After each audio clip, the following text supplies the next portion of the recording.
Welcome to the University of Piraeus. We are here in the Digital Systems Department, outside the Telecommunication Systems Laboratory, in the corridor outside our offices, and we are carrying out a very interesting experiment for the BeamRaise project. The objective of the BeamRaise project is the design, the implementation, and the assessment of a full-level experimentation tool in millimeter wave frequencies for hybrid beamforming, supported by deep learning and machine learning techniques. The testbed is designed in order to be used in a microcell 5G and beyond environment for mobile communications, and that is why we're using this corridor. We wanted an environment that it's not an open space, easy environment, let's say. We wanted an environment that it's more complicated and more demanding. We introduced some obstacles as well. As you can see, we have this huge case here. We have this wooden panel to make the environment more difficult. In order to exploit the capabilities of the hybrid beamforming that we are executing with our system, take full advantage of the numerous directed beams that we can generate with our antenna system and the wide scanning angles of our arrays. An additional feature of our indoor environment is these special reflectors that we're using. These reflectors are not like mirror-like normal reflectors operating according to the conventional Snell's law. On the other hand, they are not like also reconfigurable intelligent surfaces. They are not adjustable. They are fixed, let's say, reflectors. They have predefined incident angle and predefined reflected angle of the incident electromagnetic wave. And we are actually using them in our environment in order to manipulate the wireless channel and adjust the propagation conditions of our environment. The implemented engine is based on software-defined radio technology. We're actually using in our testbed two Etus X310 USRPs utilizing 200 of megahertz bandwidth. Each of the USRPs is equipped with two UBX 160 daughter ports, and the whole experimentation tool includes two base stations or access points that they are placed in fixed locations at the two ends of the corridor. Here you can see at the end the first access point, and come with me now to show you the second access point and its units. So this is the second access point.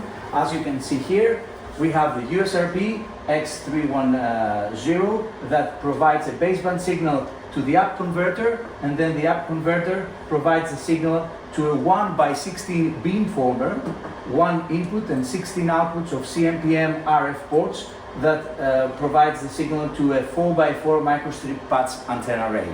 And here we have a mini PC that is controlled by our new PhD candidate. Christian is here, who controls the whole system, and he's carrying out the project with us.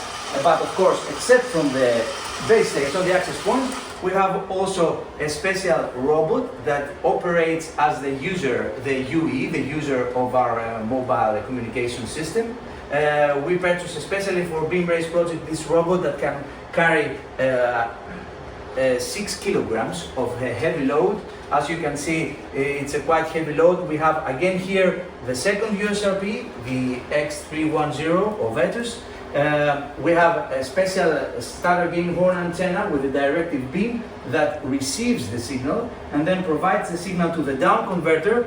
The down converter is in a plastic case. It's an Anoki wave down converter that feeds then the USRP. And of course, we also have an LNA, a low noise amplifier, that amplifies the received signal. So let me explain you how this experiment works. As I told you before, we have two base stations, two access points that are synchronized, and they operate as the transmitters of our system. And we have one UE on the robotic device taking various routes along the corridor, along the room that operate as a receiver. Let me also note here that after this series of tests, after this series of experiments, we're going to substitute this standard gain horn, and we're going to use at the UE side this antenna here. This is a novel SPAR microstrip patch SPAR antenna that we have designed and fabricated especially for the BeamRaise project. It consists of 9 PATS elements. The center one in the middle is the active PATS element, surrounded by 8 parasitics, and at the back side we have a special control circuit utilizing 16P diodes in order to control the load of the parasitic elements and switch the radiation beam of the antenna. And this is gonna installed here, substitute this Stanley one installed here in the next series of our experiments. So the experiment involves 2 basic phases. In the first phase, we're executing the training of the machine learning algorithm. And in the second phase of the experiment, we're carrying out the validation of the algorithm. So we actually select the optimal beams from the 2 access points, actually from 2 lookup tables of 64 different radiation beams that are generated from the access points. And we select the optimal beams that maximize the signal to noise ratio of our system.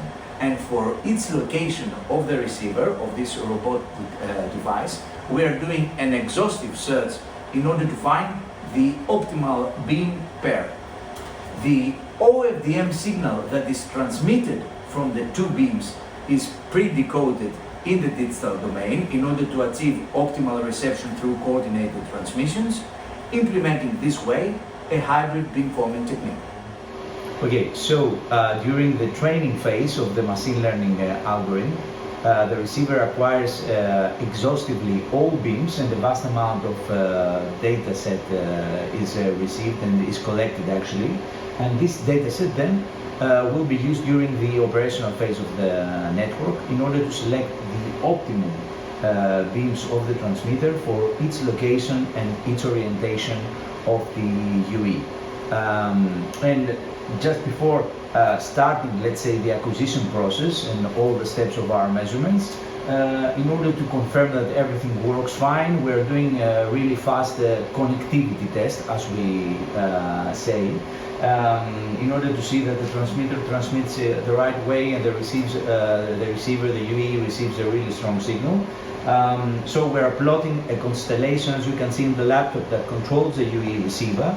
We are plotting a constellation diagram. As we said, the OFDM signal is modulated by a 16 QAM scheme.